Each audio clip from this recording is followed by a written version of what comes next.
Did they change the OP? I'm pretty sure they changed the OP. Like that last shot in the OP where they basically like just pan out into the mountains.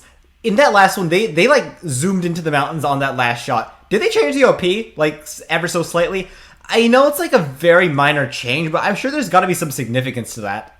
Or maybe I'm just going crazy. I don't really know. Hey, what's up, guys? It's me, Eddie, and another Saturday and another episode of Heavenly Delusion. A bit of a slow burn, but I think I enjoyed that episode. Immediately starting off, like, I really want to ask, why are these thugs always so uptight? I mean, truth be told, it wasn't even all the thugs. Like, initially they tried to, like, get along with Maru, or not get along with Maru. They tried to get along with Maru as best as they could for being thugs. But it was just like one super hyper aggressive guy that was all like, "Hey kid, like let's have a fight," and that ended up bringing like the whole thing into a massive fight. Also, I really feel for you, Maru. It really sucks when you're playing a game and then like someone barges in, like cuts it off. That's really annoying. I also like how Maru is still hung up over Kiriko actually being a guy. Yeah, that's rough, buddy. And yeah, it was really satisfying seeing the little kid, the one the thugs assumed would be an easy target, like just kick the thugs' asses. And I also really like how Kiriko came in to help Maru at the end as well. By the way, Maru's tooth is definitely growing back, guys. I'm just calling it right here. That tooth is gonna grow back. Just saying. Alright, so we get into the backstory a little bit, but as it turns out, Maru really was just some regular-ass kid. Then again, him saying that he was born right when the apocalypse started makes me wonder if, like, maybe Maru was born, like, you remember that little baby thing from the last episode? Maybe the heaven place, because a lot of people have accepted, are saying the heaven place is probably taking place in the past. So what if this is just like the couple like months or even weeks before the apocalypse starts, and that baby is Maru? So him being born in the same year as the apocalypse means that he was born as the apocalypse happened, basically. You guys get what I'm saying? Anyhow, Kiriko does have the right idea, making Maru repeat the same story over and over again to see if there's any like holes in the story. Because if you've gotten so used to just telling a story over and over again, you might start like including details or leaving out details that you just think aren't necessary, but might actually be massive clues to something. But at the same time, doing the same thing over and over again that's the definition of insanity. Doing the same thing over and over again, expecting different results. So I'm a little conflicted on how to think of this here, Kiriko. I'm just, and yeah, Maru, it's not your face that's gonna get you busted. It's not the fact that your face is all swollen that's gonna get you busted. It's the fact that your face is your face. That's what's gonna get you busted. I guess in the end, Kiriko just goes out to the marketplace on their own and doesn't take Maru along. By the way, interesting thing at the marketplace is, are these people talking about this thing called the Ministry of Reconstruction? And me, being a person in the 21st century that lives, a pretty cushy and comfy 21st century lifestyle, that doesn't sound so bad. I mean, if I got the chance to be able to work to reconstruct society, I'd leap at it. But everyone seems to be so avoidant on, like Robin initially, or Spike. Robin tells everyone that you should probably avoid people calling them the Ministry of Reconstruction. If someone comes up to you seeking certain skills, just act dumb. So maybe not. Maybe there's something wrong with them. Seeing how a lot of people are saying it might be the government that's running the heaven place, that might make sense. It also looks like Kiriko's becoming sort of attached to Maru, like the way Kiriko is all like, my Maru, my little Maru's doing pretty well. I guess the mama, papa?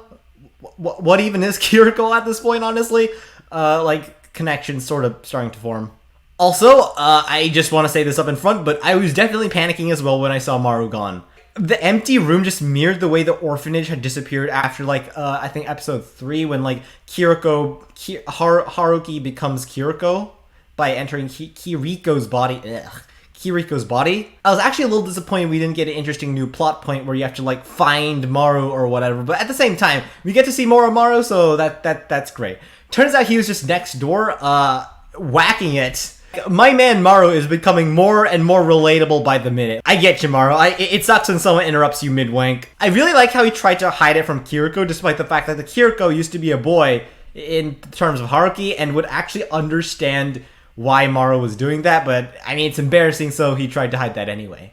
At least Kiriko understands that Maru has a boner, though, when he hugged her and tried to comfort him. What even is Kiriko? What am I even supposed to address them as? Them. They acknowledged that Maru had a boner when he hugged them and tried to comfort them. Then again, I'm pretty sure a girl would notice that too. Seriously, though, that's really rough, Maru. It's really amazing that no one really knows what the apocalypse was. Like, some people are saying, people are making theories about what the apocalypse was. Like, so it's not just us that doesn't know what the apocalypse was. It's people in universe don't know what the apocalypse even was as well. I do feel like all this talk about robots and stuff that Maru brought up is connected to Mina somehow. Speaking of which, that line, what if civilization had been restored somehow, is fading into heaven, is definitely meant to make us think that the heaven place is the restored civilization Kiriko is wondering if exists. But let's be honest here, most people are saying that heaven takes place in the past, and I do buy that theory. There are a lot of things that could point out that this might actually be taking place in the past, so it looks like someone found the footprint. Turns out it didn't amount to much. I swear, there are so many red herrings in this anime, it's not even funny. Though I'm actually not sure if these red herrings are just red herrings or if these are gonna like develop and expand somehow and become relevant later on. Because with this anime, I just have no clue. Like, this anime is such a wild ride, I don't know anything that's gonna happen next. So it turns out that super strength and immunity was Taro's power. I really love how everyone's idea was to just play fun music to wake Taro up. And, I just really want to point out, that girl's a really good dancer. After this scene, Taro fucking dies. Okay, that death was so nonchalant, though. Like, it's like reality. It's just, he's there, and it just goes beep, and everyone's just like, Taro's dead, and then people are sad. Like, that was wild. Like, it looks like these adults aren't heartless.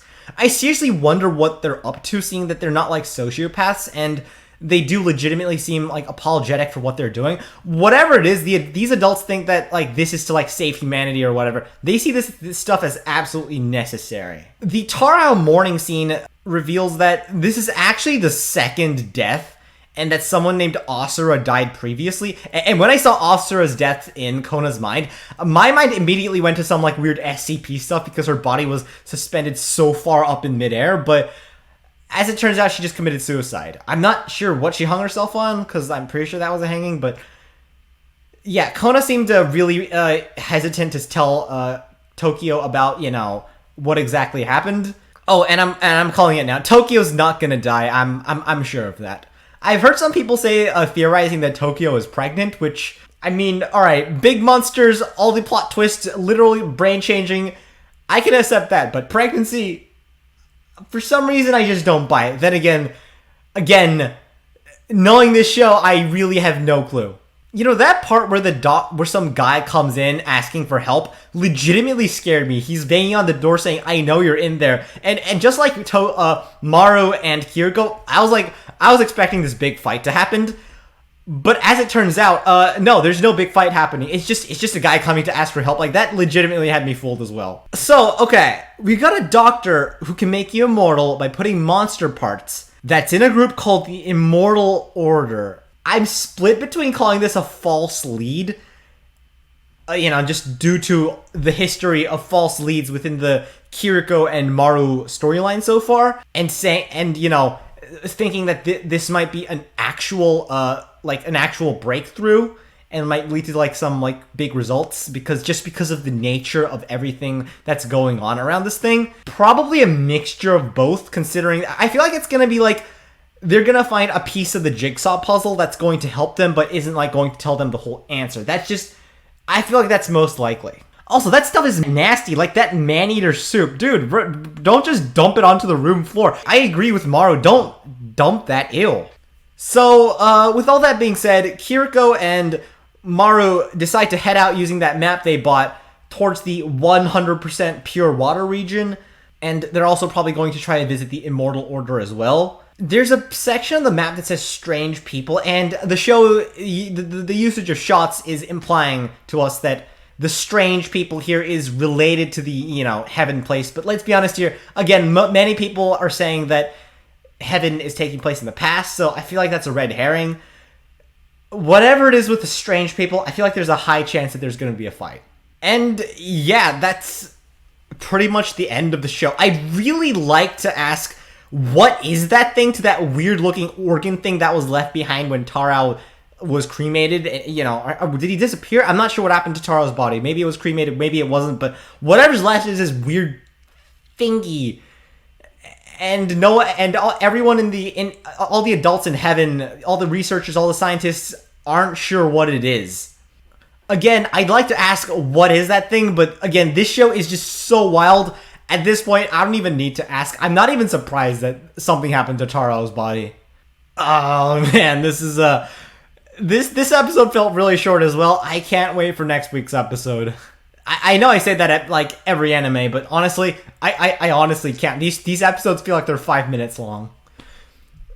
That's really all there is for this episode.